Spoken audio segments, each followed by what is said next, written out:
Solène had eaten the grade book again. Not the whole thing. Just the corner with the alphabet stickers on it, which, if Nadine was being honest, had smelled faintly of old glue and probably tasted terrible. She watched the hatchling chew with great satisfaction, gold-bronze scales catching the warm light of the heat cradle, violet eyes half closed in the specific way that meant she was very pleased with herself. Nadine took what was left of the grade book, replaced it with a fireproof chew ring, and sat down at her desk to finish the field trip form. The form had 47 fields. Nadine had filled out 46 of them. The last one read, student names and classification. She wrote, Solène, Dragon, 8 months. She submitted it, poured herself some water, and started cutting out paper stars for Thursday's lesson on stellar formation. 3 floors up, in the administrative wing of Pioneer Outpost School, Director Orrin's inbox received the form. The automated system read it. Then it read it again. Then it flagged it under Protocol 7, Potential Hazardous Entity Movement, Protocol 12, Non-Standard Student Welfare, and something called Protocol 33B, which had not been triggered in 11 years and which nobody in the building could quite remember the purpose of.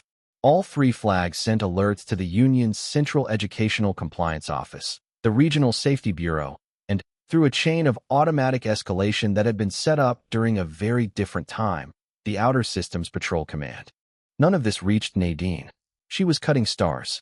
Ren found her like that 20 minutes later, holding a yellow star up to the light to check the edges. The trip approval came back, he said. Already? Well, sort of. Director Orrin's office called. He wants to speak with you. Nadine set down the star. All right. Orrin's face on the comm screen had the look of a person who had spent the last hour being told things he did not want to hear.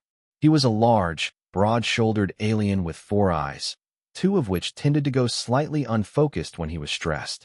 Currently, all 4 were pointed at Nadine with great intensity. The form, he said, lists a dragon. Yes, said Nadine. Solène. She's in my class.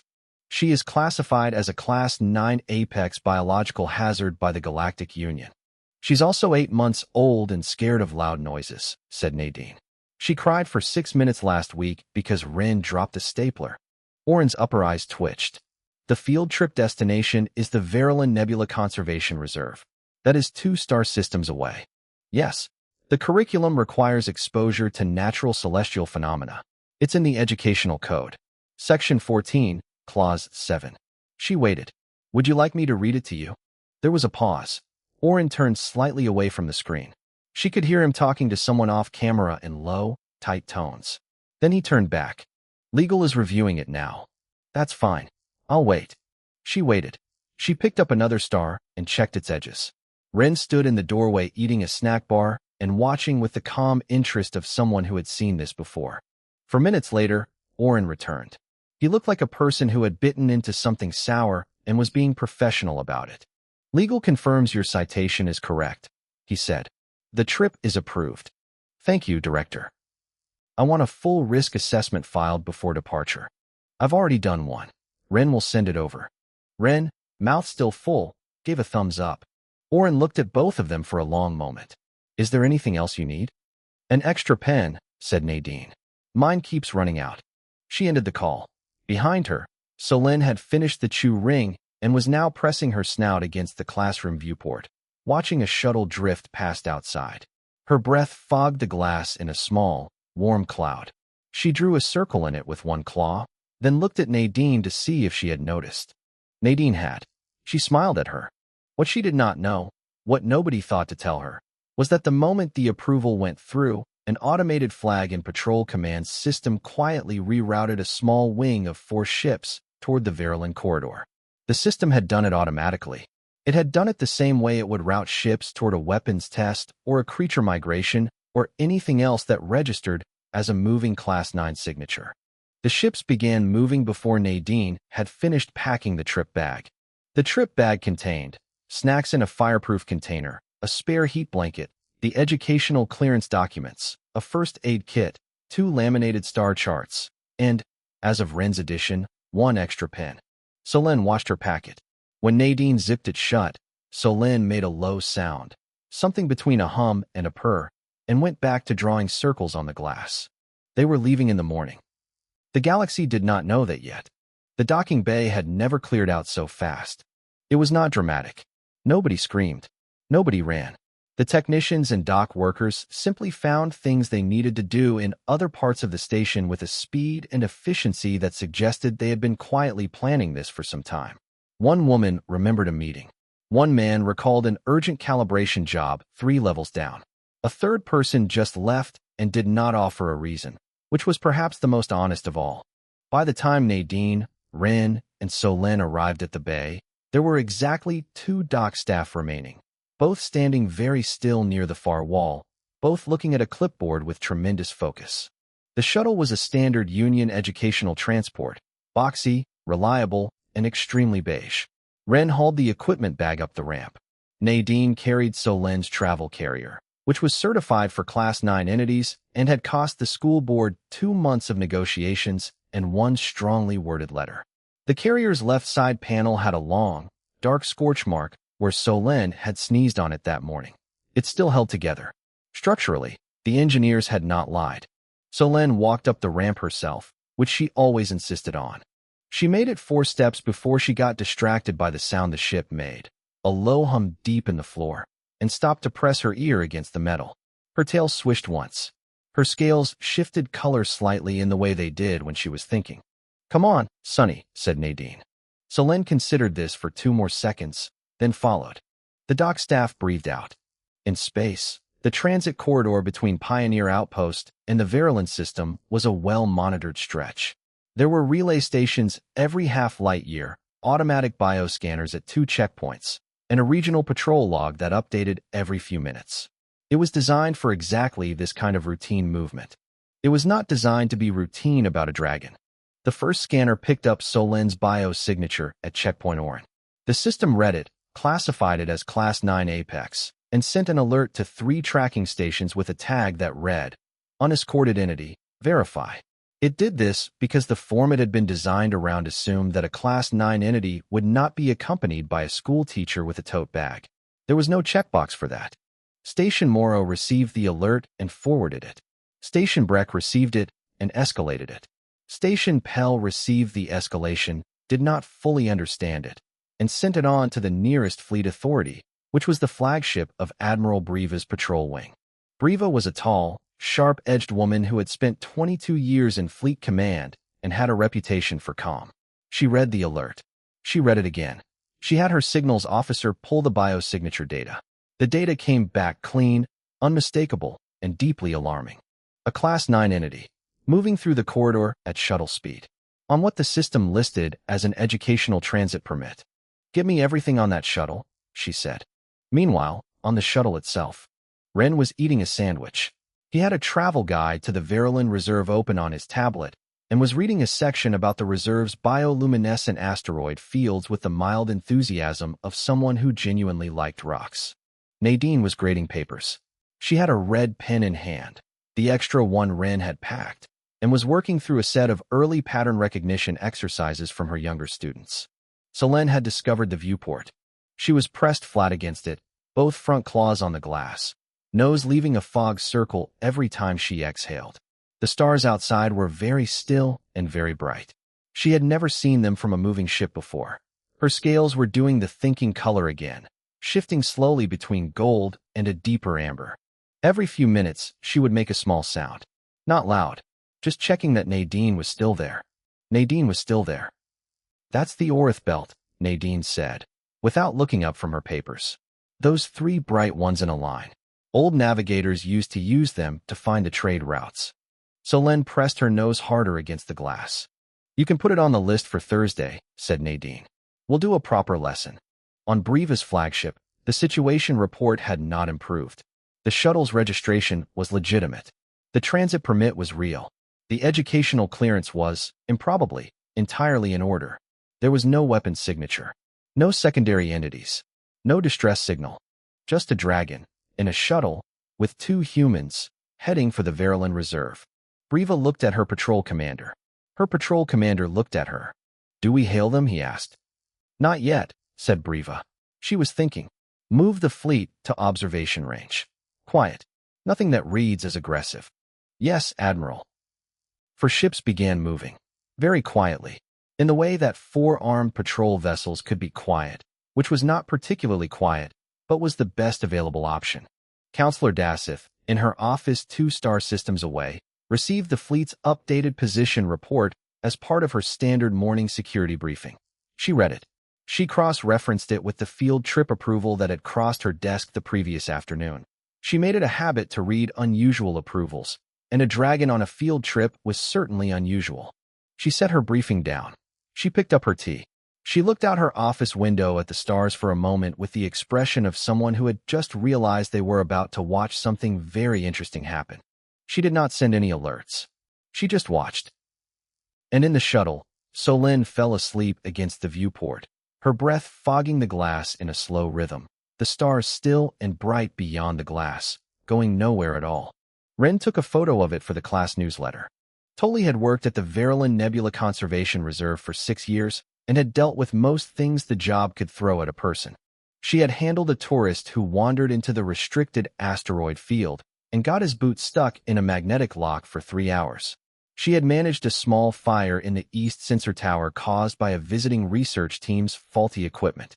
She had once talked a very large, very lost creature called a Dulvian grazer out of the reserve's main generator room, using nothing but a stick and a calm voice. She had prepared a welcome presentation for the visiting school group. She had printed name tags. She had set out informational pamphlets about the reserve's bioluminescent field zones and arranged them in a neat fan shape on the welcome desk, which she was quietly proud of. She had not prepared for this. The shuttle landed at 9:40, Reserve Standard Time. Tully walked out to meet it with her tablet under one arm and the easy smile of someone who had done this many times. The ramp came down. A human woman walked out first, brown hair, practical jacket, tote bag over one shoulder, the general expression of someone who had a list and was working through it. Behind her came a young human man waving cheerfully at nothing in particular. Then came Solène. She came down the ramp 1 step at a time, very deliberately, in the way that small creatures do when they have decided that walking is a serious activity. Her gold-bronze scales caught the light of the nebula in the upper atmosphere and went briefly, startlingly bright. Her violet eyes found the sensor beacon near the landing pad, and she moved toward it immediately with clear intent. Tully stood very still. The word her brain was producing was dragon. The word her training was producing was Class 9. The word her experience with the Dulvian grazer was producing was stay calm, don't make sudden movements, and use a quiet voice. Hi, said the human woman, extending her hand. I'm Nadine. This is Wren. And that's Solène. Sonny, please don't eat that. It's a sensor. Solène looked at the sensor. She looked at Nadine. She sat down. Tully shook Nadine's hand. She did this by focusing very hard on the handshake and not on the dragon sitting 4 meters away. Ranger Tully, she said. Her voice was steady. She was proud of that. I have your clearance documents here. Everything looks. She checked her tablet with eyes that were moving slightly faster than usual. In order. Welcome to the reserve. Thank you. We're very excited. Sunny has been asking about nebulas since she learned the word. She asks. Not in words yet, but she makes a specific sound when she sees pictures of space. We've been calling it her question sound. Tully nodded slowly. She was a professional. She was fine. She led them to the main viewing platform, a wide, open structure built out over the edge of the reserve's observation ridge, offering a direct sight line to the Verilyn Nebula's nearest lobe. The nebula sat in the upper sky like something someone had spilled and then decided was beautiful, violet at the edges, gold in the deep center, with slow-moving columns of light that shifted over the course of hours. Solène stopped at the platform railing and looked up. She was quiet for a long time. Her scales shifted. The gold in her scales and the gold in the nebula were nearly the same shade, and for a moment she looked less like a small creature standing on a platform and more like something that belonged to the sky. Then she made the question sound. That's the Verilyn Nebula, Nadine said, from just behind her. She held up one of the laminated star charts. It's a nebula, which means it's a big cloud of gas and dust very far away, and some of those columns you can see are actually where new stars are being made right now. Solène turned to look at the chart, then back at the nebula, then at Nadine. New stars, said Nadine. Being born. A bit like how you were. Toli, standing to the side with her tablet, found that her eyes were doing something unexpected. She blinked it away and looked at her screen instead. The reserve's ambient sensors had started producing unusual readings about 30 seconds after Solen stepped onto the platform. Not dangerous readings. More like presence readings. Like the system wasn't sure what category to put her in and was simply registering. Large, warm, significant. Then the long-range scan happened. Toli felt it before she understood it. A familiar hum in the station's sensor grid that meant something external was scanning the area. She checked her console. For signatures, outer system, bearing 7-Telm. Fleet class vessels. Her comm crackled. A tight, clipped voice said, Reserve Station Verilyn. This is Admiral Briva of the Union Patrol Wing. We are conducting a precautionary observation sweep. What is the current status of the entity on your platform? Toli looked through the viewport. Solen had discovered that her breath fogged in the cool platform air. She was breathing out slowly, watching the cloud form, then snapping her jaws gently to make it disappear. Ren was crouched beside her, breathing out too, showing her that humans could make a small fog as well. Solen found this extremely funny. She made a sound that was unmistakably a laugh. Nadine was writing something in a small notebook. Toli pressed her comm. The entity, she said carefully, appears to be having a good time, Admiral. A very long pause. Define good time, said Briva. She's laughing at fog, said Toli. Another pause. Longer. Stand by, said Briva. Toli stood by. Outside, Ren and Solen were now competing to see who could make the biggest fog cloud. Solen was winning by a considerable margin. Nadine had looked up from her notebook and was watching them with a quiet smile. Toli sat down on a crate, set her tablet in her lap, and looked at the sky for a moment. She was going to be fine, she decided. This was fine. Briva had commanded 4 fleets, survived 2 border engagements, and once talked a rogue freighter captain into surrendering using nothing but a very firm tone and a detailed knowledge of his fuel levels. She had never, in 22 years, been told that the entity she was monitoring was laughing at fog. She looked at her patrol commander. He looked back. Neither of them said anything for a moment. Give me a direct line to the teacher, said Briva. The line went through Toli's station. There was a brief pause, and then Nadine's voice came through the comm. Clear, unhurried, with a faint sound in the background that Briva would later identify as a small dragon making a pleased noise. This is Nadine. This is Admiral Briva, Union Outer Patrol Command. To whom am I speaking? I just told you. Nadine. Holloway. I'm the teacher. Briva had prepared several opening lines for this conversation. They had all assumed a different kind of situation. She set them aside. Ms. Holloway, I'm calling regarding the Class 9 entity currently registered to your transit permit. Solen, said Nadine. There was a brief shuffling sound. And then, Sonny, the railing is not food. Thank you. Then, back to the comm. Sorry. Go ahead. Briva looked at her notes. We have 4 patrol vessels in observation range. Our scans indicate the entity is active on the platform. She's on a field trip. Yes, I understand that. What I need to determine is the level of control you currently have over. Hold on a moment. The line went quiet for a few seconds. Then Nadine came back. Sorry, she was getting too close to the edge. She's curious about the drop. I've moved her to the center of the platform. Briva took a breath.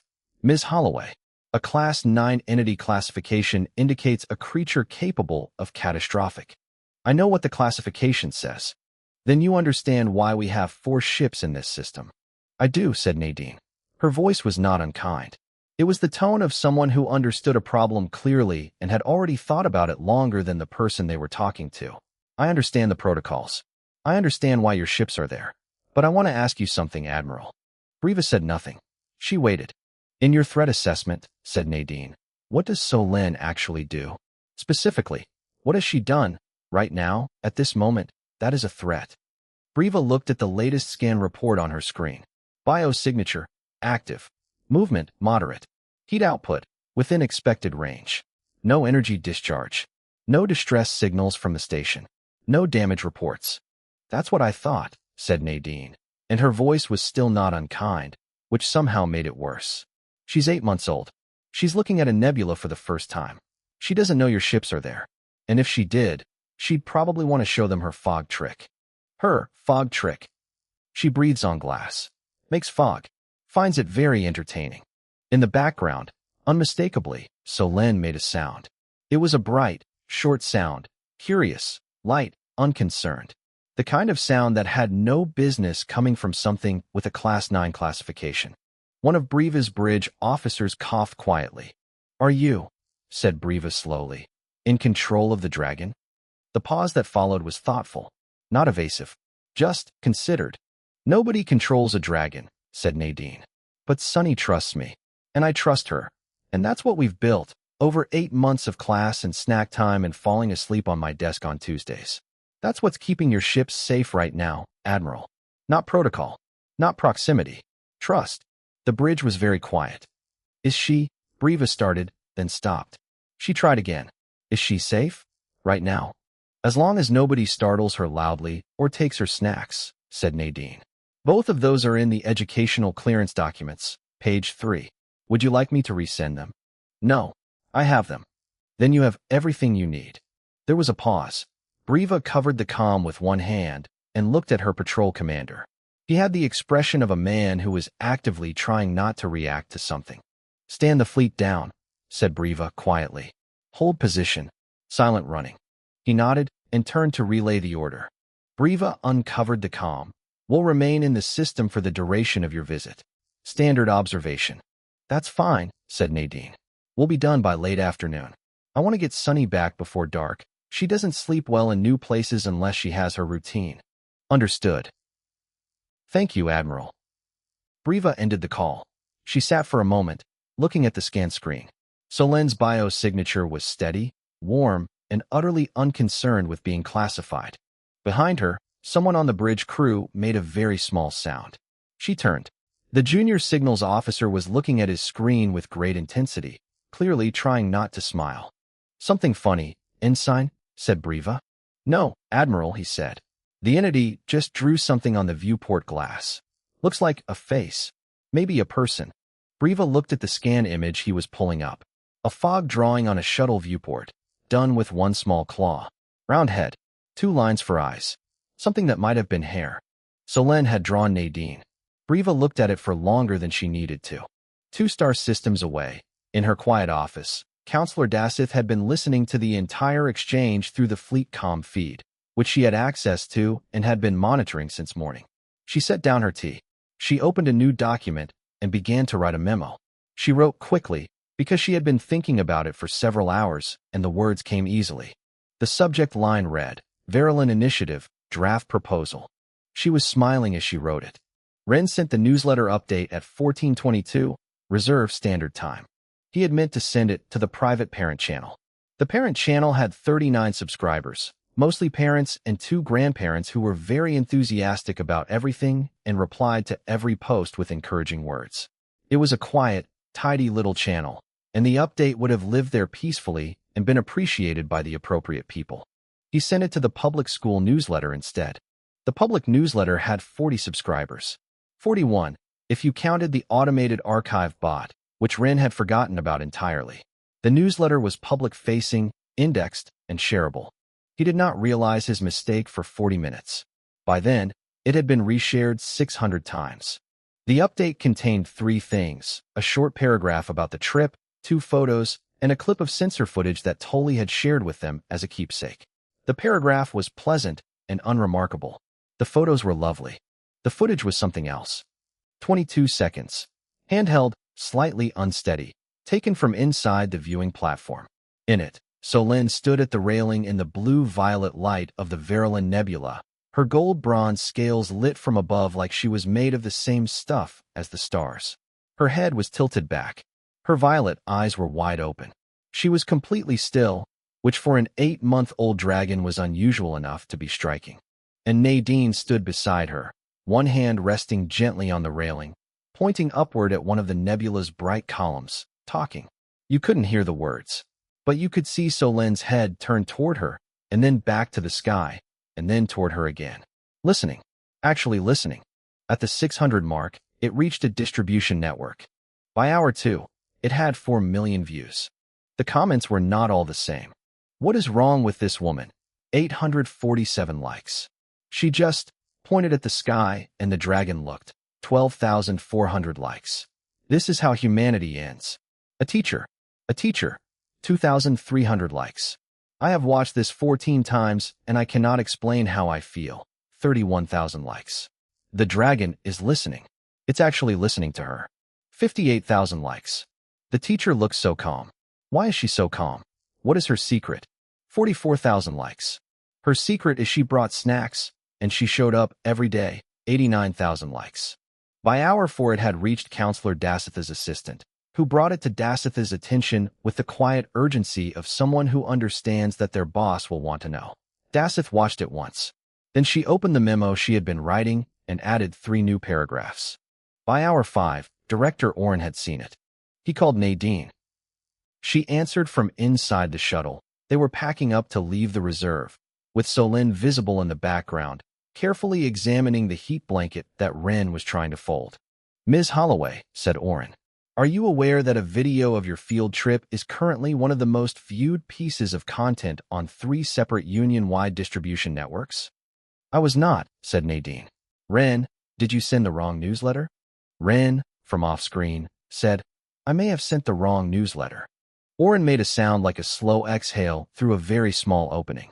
The Union Media Relations Office has sent 3 requests for comment. The Civilian Science Outreach Board has tagged the footage in a formal distribution post. There is currently a trending topic called, he checked his screen, Dragon Field Trip. "Oh," said Nadine. "That's nice. Sunny will be happy people like the nebula." Oren stared at her, all 4 eyes. "Will she?" he said. She worked very hard on her observation today. She identified the central column twice, without prompting. She's made real progress. Oren opened his mouth, closed it, opened it again. Then he said, "I will handle the media inquiries," in the voice of a man who has decided that some battles are not his to fight, and ended the call. Solène had finished examining the heat blanket and had moved on to the tote bag. She sat next to it with the expression of a creature who knew something good was probably in there. "One snack," said Nadine. "Then we go home." Solène sat very properly. Nadine gave her a snack. In the Union Council chambers, the emergency session had been called for other reasons, a trade dispute, a minor territorial disagreement in the outer systems. But the item that generated the most discussion was Counselor Dasitha's memo, which she presented with the calm efficiency of someone who has already done the thinking and is now just giving other people time to catch up. The memo was titled, Verilyn Initiative, a proposal for interspecies early education reform. It proposed that the Pioneer Outpost School's curriculum, specifically its model for interspecies trust building through early joint education, be used as the basis for a union-wide program. It cited the Verilyn field trip as a case study. It included the video. It also included a note, quietly placed in the appendix, suggesting that the current Class 9 entity threat protocols were due for significant revision. The chamber was quiet for a moment after she finished. Then a counselor from the Northern Systems asked, carefully, "The revision to the threat protocols, how significant?" "Very," said Dasith pleasantly. Another pause. "Does the teacher know about this proposal?" asked someone else. "Not yet," said Dasith. "She's on her way home. She has papers to grade." The vote on the proposal passed, 31-4. The 4 dissenting votes were from counselors who had not watched the video, and 2 of them changed their position after doing so during the recess. Admiral Breva, holding silent position in the outer Verilyn system, received the stand-down order from command at 16:08. The wording was brief, situation resolved, entity confirmed non-hostile, fleet to return to standard patrol route. She read it 3 times. Then she told her crew to set course for home, which they did, professionally and without comment, because they were good at their jobs. Breva sat in her command chair and looked out at the stars for a while. She did not say anything. There was nothing to say that wasn't already obvious to everyone on the bridge and probably to quite a lot of people across 2-star systems. A dragon had gone on a field trip. A teacher had brought extra snacks. Both of these things were true, and somehow the second one was what mattered. The field trip report form had 23 fields. Nadine filled it in 3 days after they returned, at her desk, with Solin asleep in the heat cradle and Ren organizing the art supplies in the back of the classroom. Outside the viewport, The station drifted on in its quiet orbit. The stars didn't move. Under departure time, 7:15. Under return time, 17:40. Under destination, Verilyn Nebula Conservation Reserve. Under educational objectives met. She wrote 3 sentences, then crossed them out and wrote 6. The summary was this. Solin engaged with nebula formation concepts far beyond expected developmental benchmarks. She demonstrated early pattern recognition, connected visual information to classroom vocabulary, and sustained focus for 47 minutes, which was, for an 8-month-old dragon, remarkable. Under incidents during trip, the form had a large blank box. Nadine looked at it for a moment. She wrote, "Student chewed corner of star chart. Recommend laminating all visual aids before future trips." Under fleet involvement, there was no box. It was not a field the form had anticipated needing. She left it blank. She submitted the report. She poured some water. She looked at Solin, who was making small sounds in her sleep. Not quite words, but moving in that direction. Her claws twitched once. Dreaming, maybe, of fog and nebulas and stars being born. Director Orrin approved the report 14 minutes later. He did not add comments. He did not call. He simply approved it, and then, quietly, without announcing it, opened a separate document he had been working on for 2 days, a revised field trip application process for interspecies students. The new process had 6 fewer redundant approval steps, a clearer definition of educational clearance, and a note in the header that cited Union Education Code Section 14, Clause 7. He did not tell anyone the revision was because of Nadine. He didn't need to. The date on the document told its own story. A postcard arrived 4 days later, physical format, which was unusual enough that Wren held it for a moment before realizing what it was. On the front, a photograph of the Verilyn Nebula's central column, gold and violet, taken from the reserve's observation ridge. On the back, in careful handwriting, she left a scorch mark on the platform railing. "I've had it classified as a protected feature of the site. Come back sometime." Totally. Nadine pinned it to the classroom bulletin board, between a drawing that Wren had made of the asteroid field and a small handprint in bronze paint that Solin had made on her first day of class. The Union Council's resolution passed into formal record 6 days after the field trip. It was called, in official language, the Verilyn Educational Initiative, a framework for interspecies early education reform across Union member systems. The resolution ran to 41 pages. Counselor Dasseth had written most of it herself, working from a draft she had started the moment she saw the FleetCom report and understood what she was looking at. In the informal record, the way people talked about it in break rooms and briefings and the comment sections of news posts, it was called the Dragon Field Trip Bill. Nobody objected to that name. Even the 4 counselors who had initially voted against it did not object, because by then, 2 of them had watched the video, and the other 2 had seen their constituent feedback and made some quick calculations about which side of history they wanted to be on. Admiral Breva received the video from a junior officer, Ensign Dow, who forwarded it with a short message that said only, "Thought you might want this, Admiral." It was the scan image from the shuttle viewport. The fog drawing. Small, imprecise, made with 1 careful claw, a round head, 2 eyes, something that was probably hair.